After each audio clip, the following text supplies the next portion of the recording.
welcome to the... Sorry, what did you say? Welcome to the Survey of the Letters. And this is lecture number 26. And what book are we with tonight? James. We're starting with the book of James. Now, my brother's second name is James, but that has nothing to do with the lecture tonight. My brother didn't write this letter. The letter of James. Now, what do you know about the letter of James without scouting in your book? Is there anything you know? Anything when I say the letter of James, what pops up in your mind? It's a letter of faith. It's a letter of faith, yes? Anything else? Sorry, who's speaking? Oh, there, joh, jy's ver. Jy daar deur. Sorry, what did you say? We shouldn't doubt. Okay, so faith, yes? Faith and deeds. Hmm? Faith and deeds. Faith and deeds. Of ek raak doof of jy het begin mompel. Faith and deeds, yes, I've got you. My ouma het altyd gesê, toe sy al 90, my grandmother was 90, and she always said, stop, hou op om so te mompel man, praat duidelik. Nou is ek ook al bezig om dit vir die mense te sê. Ek nog nooit geluister. Nee. Anything else? Prejudice, it talks about prejudice. Oh, okay. Okay. Yeah. Yeah, it also talks about asking amiss Okay. and not receiving because you ask amiss. So asking amiss and not receiving because you ask amiss. Ask amiss. Yes. So let's have a look at some of the information that we get from our study Bible. And you'll find the first section, I give you some study Bible information and then some course guide information. The writer simply names himself James. It's a common name in the New Testament. There are many different people called James, which makes it sometimes challenging to identify what James we're talking about. So tonight you'll find out a bit more about this particular James. Widely accepted as James, the brother of Jesus, which many call the half-brother of Jesus, because why would you say he's the half-brother of Jesus? Yeah. Different? Different fathers. That's right, yes. Dis slim. Graduation. Here we go. Leadership role. He became a key leader in the church of Jerusalem. And you can have a look at those scriptures. The language style aligns with the speech of Acts 15, which was the Jerusalem conference. We talk a bit about that later. Spiritual journey. Initially, he was an unbeliever during Jesus' ministry. Now, we quote John 7 there. I don't know if you've got your Bible. Let's go to John 7. John 7, because we want to see why is this saying that he was an unbeliever. Anybody want to take a guess before we get to John 7? He only believed that Jesus was truly the Son of God after Jesus ascended to heaven. Yes, that's right. In John 7 verse 3 we read, Jesus' brothers said to him, leave Galilee and go to Judea, so that your disciples there may see the works that you do. No one who wants to become a public figure acts in secret. Since you are doing these things, show yourself to the world. And this is the key verse, verse 5. For even his own brothers didn't believe in him. So knowing that actually is significant for us tonight to understand that while James was with Jesus as a family member, he actually didn't believe, even though he probably saw some of the signs, miracles, and wonders, but it was only post the resurrection that he believed. Conversion, likely converted after Christ's post-resurrection appearance. Date of writing, the author James was martyred in AD 62. The commentary gets this information from Eusebius. Who knows who Eusebius was? Eusebius was a writer of ancient literature, and he wrote a document called Antiquity of the Jews. And this document many times is used as an external source to the Bible by biblical scholars. And in many instances, this document, ancient document, verifies the New Testament text. And this is why the Commentary Bible quotes from his writings. The letter was written before his death, possibly as early as AD 48. Historical context may predicate the Jerusalem Council. In other words, it was before the council, and the estimated date given is 48 to 62 AD.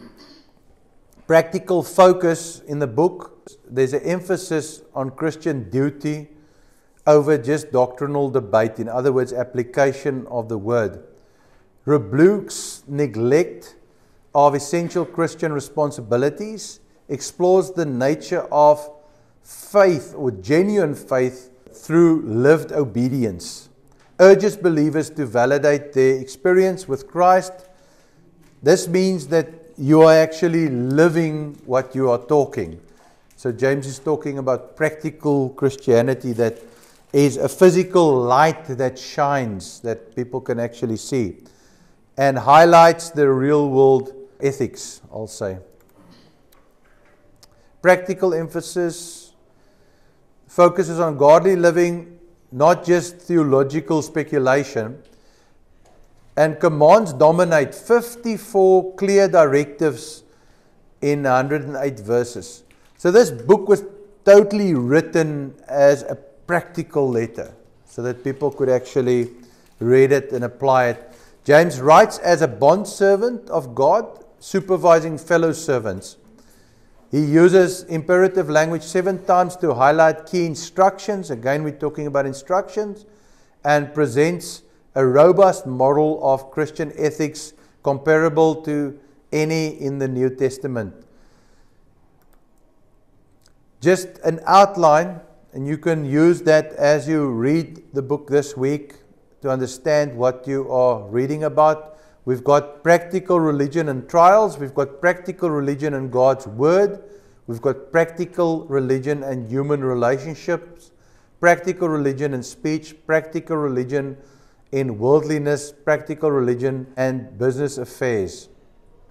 And then the final appeal. Again, date of writing 48 to 62 AD. James, the brother of Jesus. Theme, faith that works. Key words, faith, riches, tongue, pride, and prayer. In our course guide, it talks about 15.1, the Proverbs of the New Testament. Interesting comparison.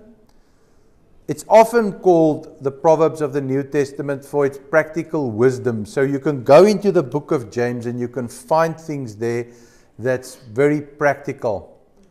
Jesus' teaching functions as a running commentary on the Sermon on the Mount. There's at least 10 direct parallels to the Sermon on the Mount. Can you remember what is the Sermon on the Mount? We did the Sermon on the Mount. Matthew chapter 5, 6, 7. Jesus called those unto him. You remember? He called those unto him, and what did he do then? He taught them on the mountain. The Sermon on the Mount, Jesus starts talking about these practical things that we should do. And the Beatitudes are there, but then he also talks about walking the extra mile, turning the other cheek, loving your enemies, praying for those that ill-treat you. He talks about giving. There's a lot of practical aspects there. And our course guide says there's a parallel between Jesus' practical teaching, implementable teaching. You can go and implement his teaching. If you look at the Sermon on the Mount, you can say, okay, I'm going to do this. If you look at the book of James, you're going to say, okay, I'm going to do this. I'm going to live this way. The course guide says there's at least 10 parallels. As we said before, he came to Christ after the resurrection, and James quickly rose to prominence presiding over the Jerusalem Council, which was a council that was discussed in Acts chapter 15. I think we actually dealt with that during the discussion of the book of Acts, where we spoke about the Jerusalem Council and the occurrence, what happened there. You know what? If you want to stay fresh in God's Word, read the Bible through at least once to twice a year. Make sure that you link yourself to a Bible app that forces you to read every day and read through every day so that you stay current, because else you're going to find yourself disorientated a lot of times when you hear of certain things in the Bible. If you've read through the book of Acts like 15 times or 20 times, you will know instantly. You might not be able to quote the verse in the scripture, but when I talk about things in context, you will understand the book as a whole. And when I talk about the Jerusalem conference, you will instantly understand that this is the period where the Gentiles were coming to Christ and now receiving the Lord. And now the Jews were in Jerusalem as the leaders of the church, and they had to make decisions about the law. And how does the law apply to Gentiles? And James presided over that conference, which was a very important conference in church history, and also for us today, because the ruling that he gave at that conference by the Holy Spirit's revelation is critical for us to understand today as well. So this is why it's important. And yes, Paul recognized James and named him one of the pillars in the church of Jerusalem in the book of Galatians. Now, James died according to tradition, you can say, by being thrown from the temple's roof and by the high priest, and then clubbed to death. And many of the followers of Christ were actually said that AD 70, when Titus came, the Romans came, they destroyed the temple. They said that this was actually judgment for the fact that they had killed James. That this was sort of an interpretation of the church in those days. But we also know that Christ actually prophesied the destruction of the temple in his prophetic utterances. So it was something that was going to happen irrespective if James was killed there or not. And then the canonical placement is important, that we understand that it's a general epistle. What does it mean if we say it's a general epistle? Okay, so it's a general letter that was circulated amongst many churches. Not a letter specifically addressed to a church to deal with certain issues in that church. Which also for us, when we read a general letter, it's obviously different to reading a letter that was written specifically to an audience like the Corinthian church. And they had certain things happening in their church that Paul wanted to address, so he wrote them a letter. But here James writes this letter to clarify certain things. And there were those people who analyzed what James wrote, and they analyzed what Paul wrote, and they would look at the two and say, but these two are contradicting each other. Because the one is talking about justification by grace, and the other one's talking about faith and works. The one is saying that you can only believe, it's faith. But if they really read Ephesians 2:8, where Paul talks about saved by grace, he states in the very next verse that unto good works. So good works are definitely a manifestation. Some have also suggested in the past that James actually wrote the letter to balance Paul's writings or to even correct Paul's writings, which was also proven incorrect because James wrote before Paul. It's the oldest letter according to biblical scholars. So all of those ideas, they come up, and what you will find in theology, there's always a lot of opinions. And opinions are like noses. They always have some holes in them. So we try to stay away from conjecture, because we know that what the Lord has given us is for us. Now the message of James, here the question is asked why James feels so Jewish, possibly because it's written before the Gentiles joined the church, like I've just said. Comes early in the New Testament timeline, emphasizes on works, obedience, and practical righteousness, and may reflect the early church's concern before Paul's Gentile mission. So, again, this was before Paul. Then faith and works, James and Paul, and this is the argument. Do they contradict each other, or is it completion? Paul talks about justification by faith, not by works. James talks about faith without works is dead. A person is justified by works and not just by faith alone. Not opposing truth. And I'll tell you why. There's this beautiful piece in your manual that actually explains it very well. It says faith alone can save, but the faith that saves is never alone. You understand that? Faith alone can save, but the faith that saves is never alone. We are saved by faith alone, but our works prove that our faith is authentic. Because works always accompany and validate true faith. Now this I've seen in ministry for many, many years. If somebody is truly born again, and they receive Jesus Christ as Lord, and they really pray in authenticity, surrendering their life to the Lord, there is always a manifestation of works that comes from that. In other words, there will be action that takes place. They will change. They cannot remain the same. Their life starts changing. And what I have found personally by seeing a lot of these individuals is that they actually start flourishing and demonstrating God's goodness and demonstrating God's love. And they start changing not just internally, but they also start changing externally. And they start giving, they start sowing, they start loving on people, they start caring. Their speech changes, they change. Because the Spirit of God will work sanctification in us from the inside out and change us. And this will look to people like it is maybe justification or salvation by works.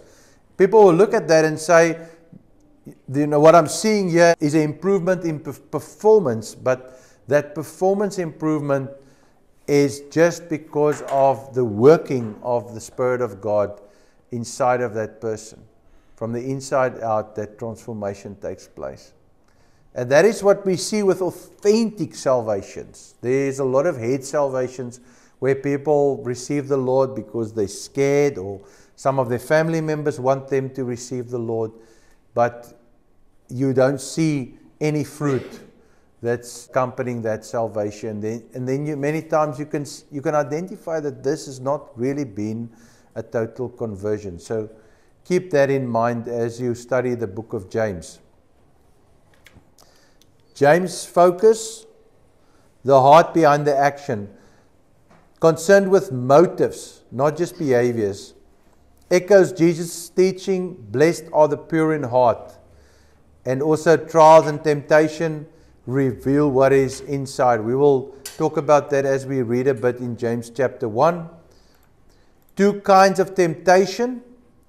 The one is the trial, and our course guide says the trial is sent by God. The purpose is to refine and to grow faith. Then the second one is temptation itself. Interestingly, in the Greek, if you go study the word, you will find that there's no difference between a trial and a temptation in the Greek language. It's only the context that changes. So wherever it's written, you have to derive from that. Is it talking about being tempted by sin, or is it talking about actually going through a physical trial, through a difficulty, through something that's on your road that you are not happy with? And we'll talk about what James says in James 1:2. What are we supposed to do in a trial? What does James say? James 1:2 says, Count it all joy. count it all joy, consider it pure joy, my brothers and my sisters, when you face many kinds of trials. Now again, here we're talking about a trial. Later in the chapter, he's going to talk about temptation. He's going to use exactly the same Greek word, but it's going to be different context, and we then understand that it's not the same thing. So yeah, it's consider it pure joy when you go through those trials. And then why do you consider it pure joy? Why do you think you consider it joy? If you go to James chapter 1, we might as well go there now. We're getting into this. Well, no, in verse 3 it actually gives us that answer. That is correct. You know that the testing of your faith produces perseverance. What is perseverance? So you're going to be able to really stand. So this is almost like the pot going into the fire, and the fire being set at a bit of a higher temperature to harden the pot so that the pot can be stronger, persevere more. And then it also says that let perseverance finish its work, that you may be mature, complete, not lacking anything. So you get to that point where you are mature, complete, and you're not lacking anything. We all want to be mature, and with maturity normally comes power. With maturity normally comes influence, kingdom influence. With maturity normally comes what we would like to call success, where we get to that maturity level, where we experience that success. But we can only experience that when we go through what? So do you like trials now? You love them. They're the best.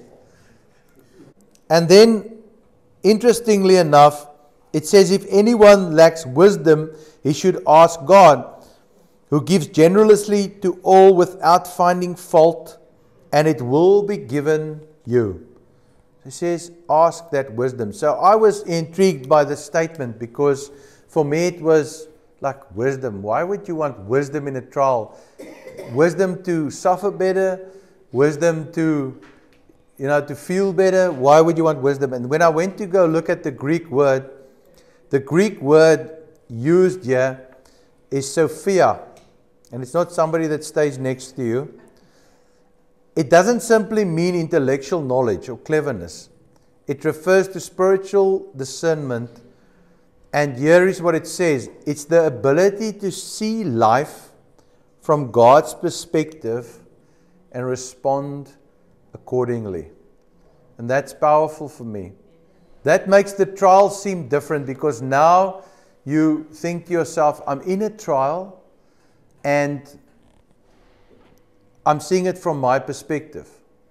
And for me, it doesn't look very good.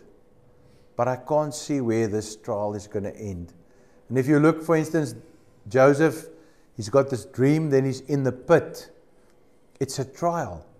From the pit, he goes to Potiphar's house, and then he goes to the prison. It's a trial, but then he goes to the palace. And then all of a sudden, he can now see this from God's perspective, where he sees this wisdom, that God actually needed him to get into the palace. And the only way to get into the palace was through the prison. Because in the prison, the king's officials were kept.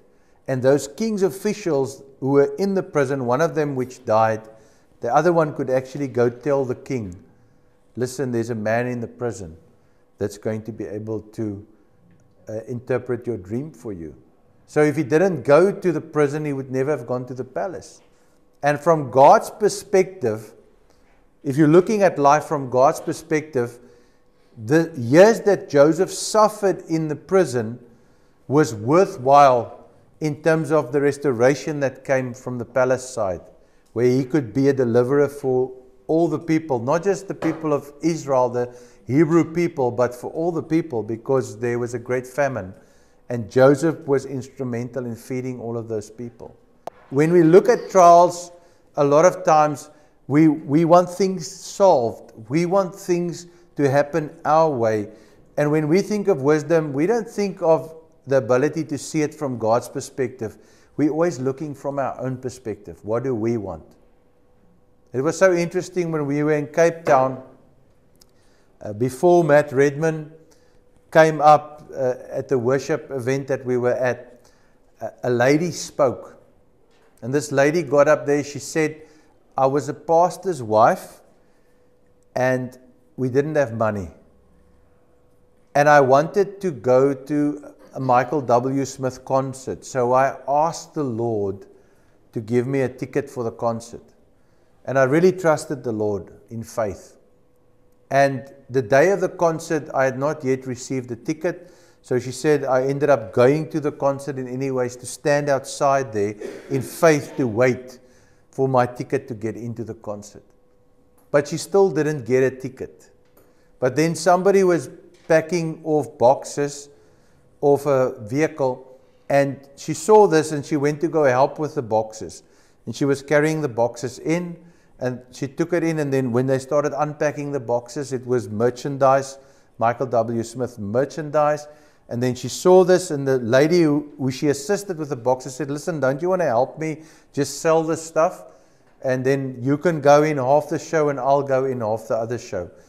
And then she started selling the stuff, and then all of a sudden she felt hands on the back of her shoulder, and it was actually Michael W. Smith, who she personally then met because he was doing a signing of his CDs and so forth. But the long story is that then, because of what she did that day, Integrity, the music label, actually offered her a work to permanently work for them and to manage all the gospel Christian artists signed by their label that comes to Cape Town to organize the events. So she says that if what she wanted was given to her, the ticket, that's all she wanted was the ticket. If she got the ticket, she would never have gotten the position that she got. But she got that position, and she didn't have money, she didn't have a job.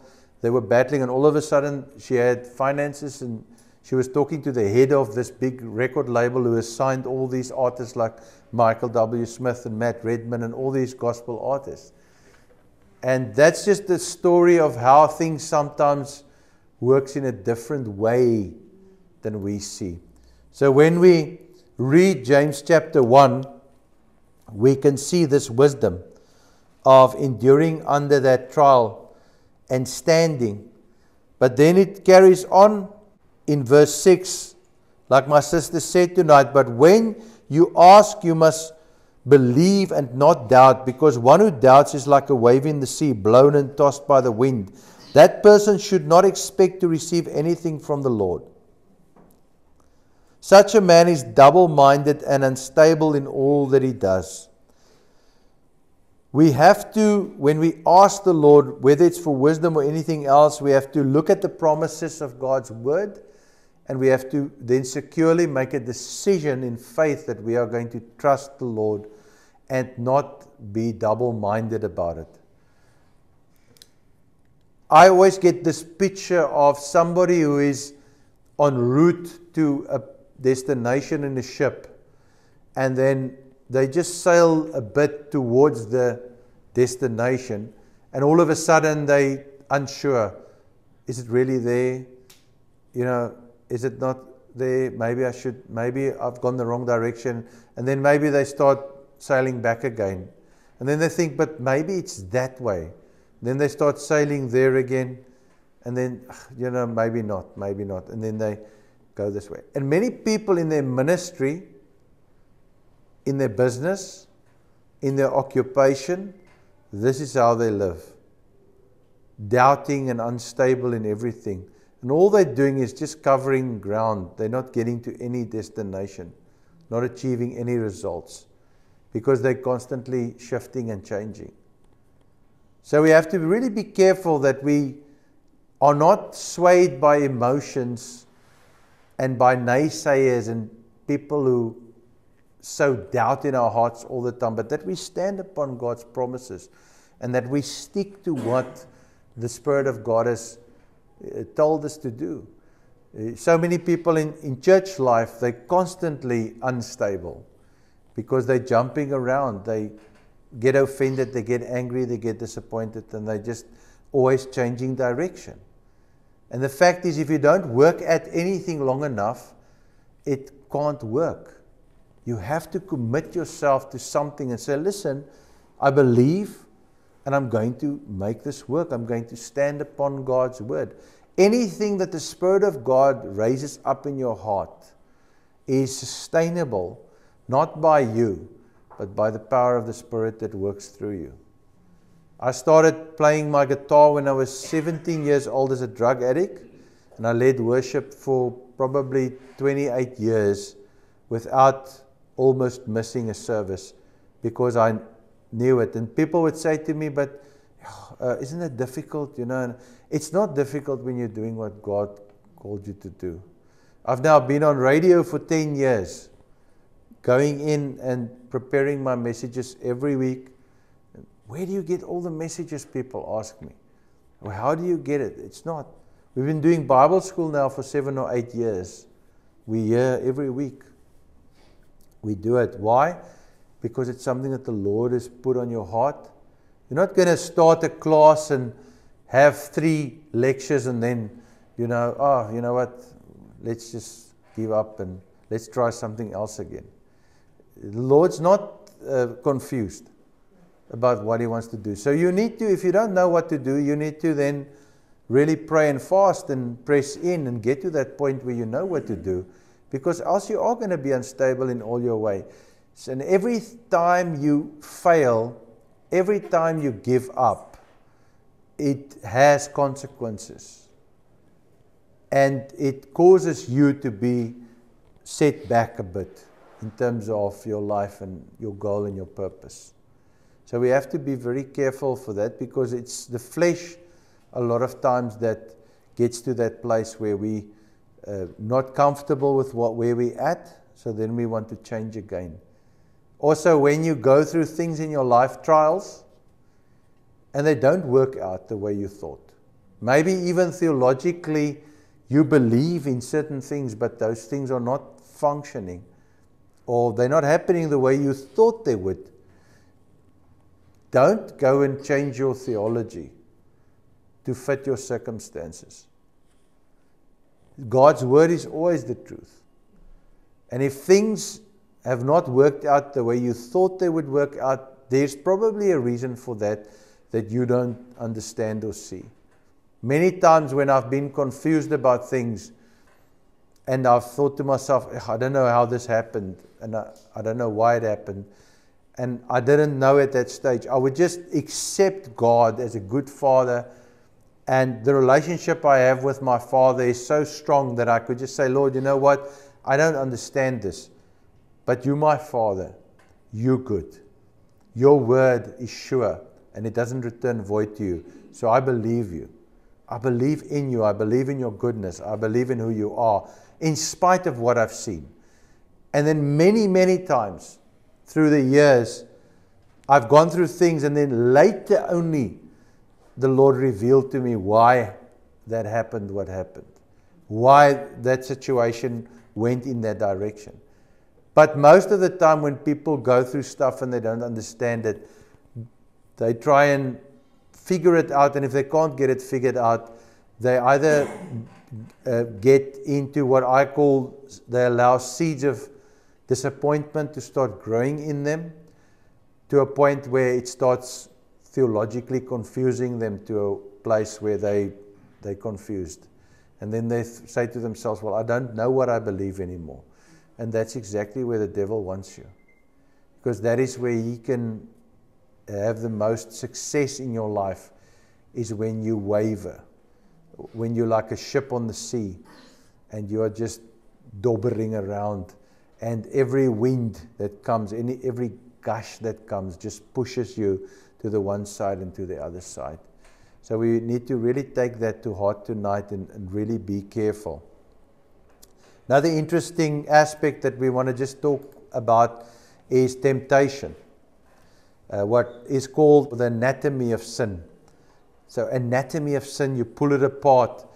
You say you've got this thing that you see something that is sinful or that causes sinful desire in you. You have a choice at that moment what you're going to do. If you're going to look at that or let that remain in your sight or your line of sight, not guard your eye gate, it's going to awaken the natural lusts of the flesh, and then the temptation comes, it's multiplied, it pulls you and it intensifies, and then sin yielding that it leads to action. And we know that the consequences of sin, Romans 6:23, is death. And it actually says in James chapter 1, it says in verse 12, he says, "Blessed is the one who perseveres under trials, because having stood the test, he may receive the crown of life that the Lord has promised to those who love him. When tempted, no one should say, 'God is tempting me.' For God cannot be tempted by evil, nor does he tempt anyone." And yet says the anatomy of sin. Each person is tempted when they are dragged away by their own evil desires and enticed. After the desire has conceived, it births sin, and sin, when it is fully grown, gives birth to death. And how many times do we see this progression of sin in people's lives in ministry, and even in our own lives? And we don't understand the seriousness of it, what it leads to. In addiction, we talk about gateway drugs, those drugs that open the door. And many youngsters we talk to, according to DSM-5, there's 7 classifications of addiction. Many of them start on classification 1, where they experiment with it. It's sin, and they know they're not supposed to do it. It's altering your state. It's replacing the Holy Spirit and trying to find your peace and your joy in alcohol, in drugs, in something else, sex. You can talk about the internet, pornography, whatever people are looking at. You don't go into murmuring. I mean, we know that the Bible says that these things were written for us as examples and warnings. So we look at what happened in that desert, and we look at it as examples and warnings, and we see similar patterns in our own life. So I've learned through my spiritual life, and there were times when I went through trials that, obviously, it was trial. It's difficult.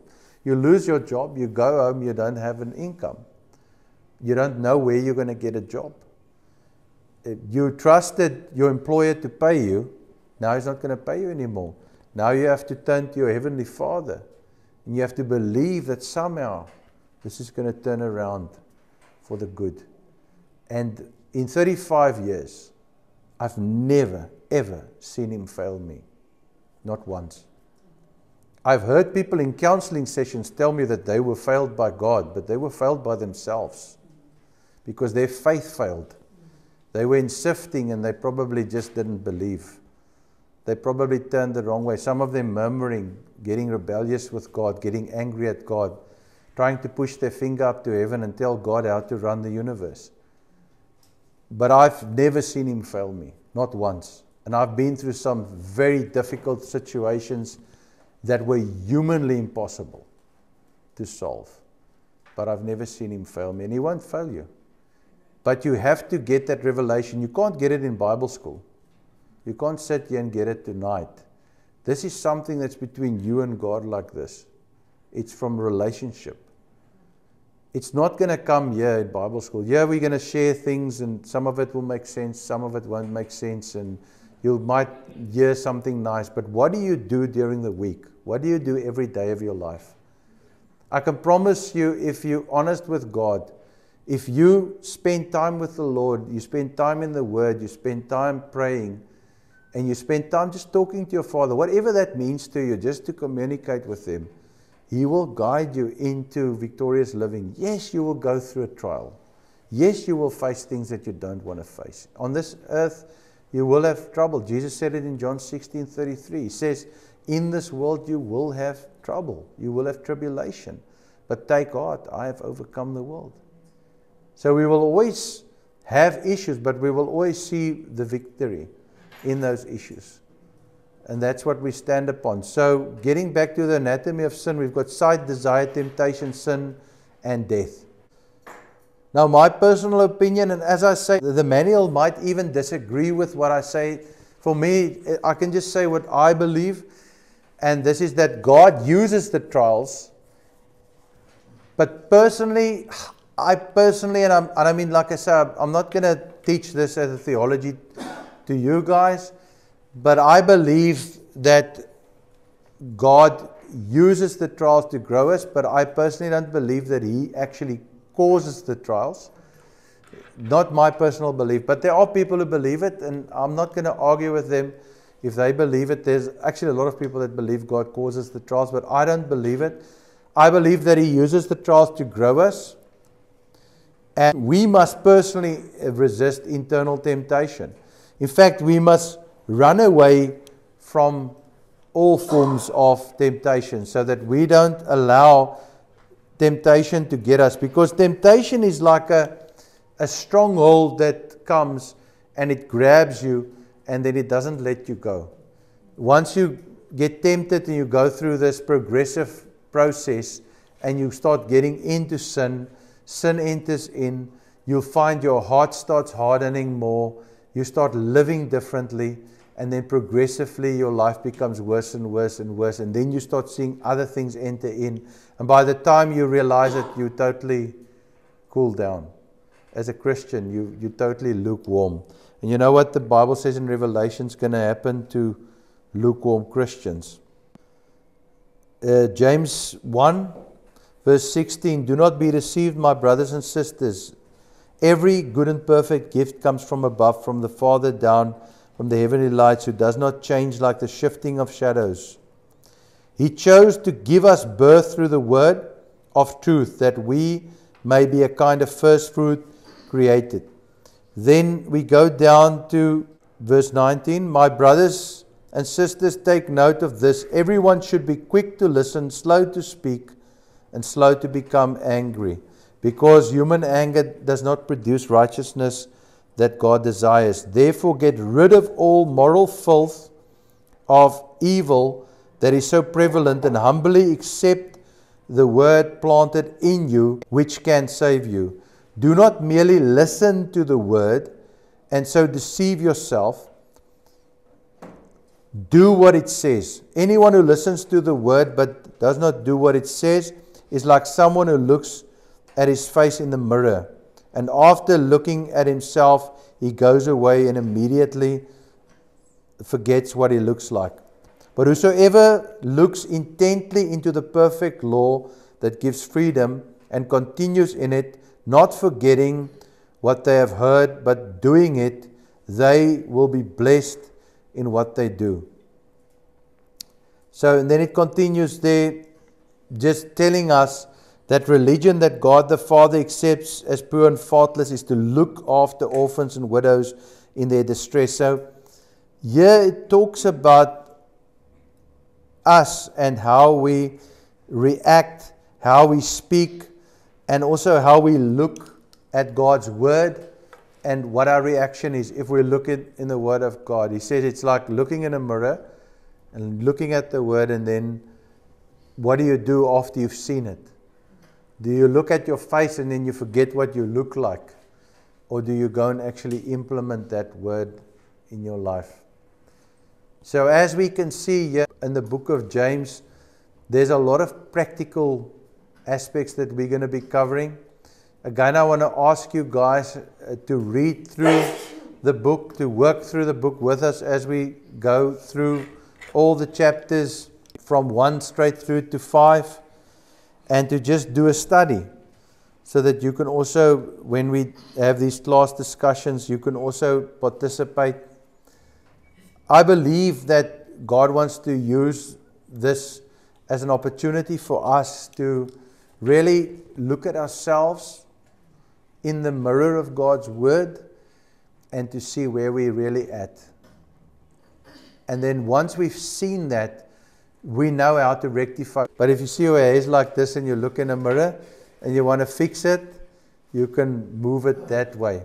So the mirror of God's word gives us that opportunity to actually rectify things in our lives. And I think as we're studying this book for the next week or two, it's going to be a period where we can actually look at it and then say, okay, what corrective action am I going to take? We're going to be covering some very exciting topics, that's stuff that happens to us every day, things that we have to really look at and make sure that we are not just saying, oh, you know what, we can't help ourselves, but there are certain things that the Lord says we must do. We have to be obedient to God's word. It's the willing and the obedient, the Bible says, that will eat the good of the land. So if we want to step into what God has for us, we have to be obedient. But let me end off by saying this, it starts with that relationship. Because I think if I read James chapter 1, I think the man that faces the trial and that can really be joyful in the trial, it has to be somebody that has a relationship with God. Because that relationship develops that level of trust where you trust Him to that point that you say, you know what, I know I'm going through this and I know I'm facing this, but it doesn't faze me because I know who my Father is. I know who my God is. And my trust is not in what I'm seeing, it's in what I know. So then you revert to that strength of knowing that He will never leave you nor forsake you. He's with you in that trial, in the worst trial. And once you've seen that a few times, as you press into that relationship and you see that over and over again, the trials actually are still bad. They don't really shake you. They don't really shake you because you know it's going to work out for the good. You know the end has already been written and you understand that it's going to work out for the good. And that just encourages you so much to live in that space, because then you just know that He will supply your needs according to His riches and glory. He is your healer. He is for you. Who can be against you? You start living life with that conviction, then you can really grasp those promises, and even in the trial, you can really stand upon that word until you experience that breakthrough. Amen.